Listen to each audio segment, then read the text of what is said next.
Tiba-tiba, sebuah tangan meraih pemuda itu dan mencoba menariknya masuk. Ketakutan, pemuda itu berjuang sekuat tenaga untuk melepaskan diri. Ia merasa ada sesuatu yang aneh sedang terjadi padanya. Ia berhasil kabur tetapi ia masih belum tahu apa yang ada di dalam. Untuk menakutinya, ia membawa anjingnya.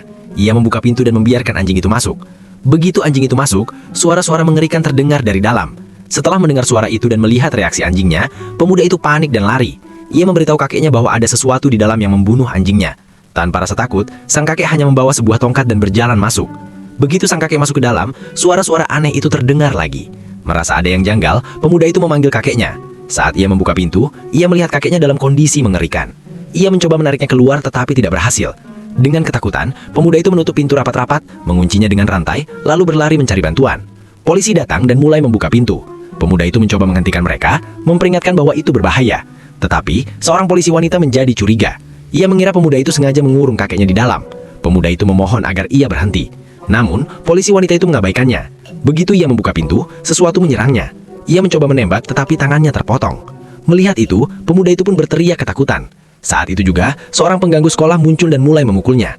Mereka sempat bertengkar sebelumnya karena si pengganggu sering mengusik teman dan pacarnya. Pemuda itu memperingatkannya, "Pergilah, atau kamu juga akan mati." Tetapi, pengganggu itu tidak peduli dan terus memukulinya. Tiba-tiba, teman pemuda itu yang bernama Bobby muncul. Ia mengambil pistol polisi dan berkata, "Lepaskan dia." Namun si pengganggu menjawab, "Kau tidak akan berani menembak."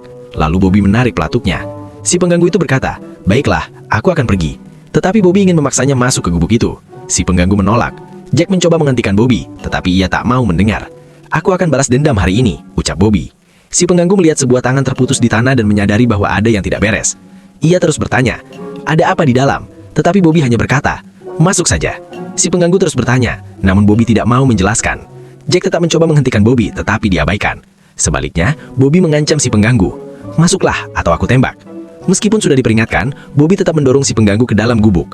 Begitu ia masuk, suara-suara menakutkan kembali terdengar. Jack frustasi, mulai berkelahi dengan Bobby. Dalam pertarungan itu, Jack terluka dan pingsan. Beberapa saat kemudian, pacarnya Jack menemukannya dan berusaha membangunkannya. Saat Jack akhirnya sadar, ia bertanya, "Di mana si Bobby?" Tetapi gadis itu menjawab bahwa tidak ada siapa-siapa di sini. Jack lalu melihat pintu gubuk terbuka lebar. Ia segera berlari dan cepat-cepat menutupnya. Gadis itu bertanya, "Apa yang terjadi dan siapa yang kamu cari?" Lalu ia melihat sebuah tangan yang terputus dan ia menjerit ketakutan. Jack berkata, "Tenanglah dan tetap di sini." Lalu ia perlahan berjalan menuju pintu sambil memegang tongkat. Ia menarik napas dalam-dalam dan dengan hati-hati membuka pintu. Gadis itu melihatnya dengan ketakutan. Ketika Jack melangkah masuk, apa yang ia lihat membuatnya tidak bisa berkata-kata.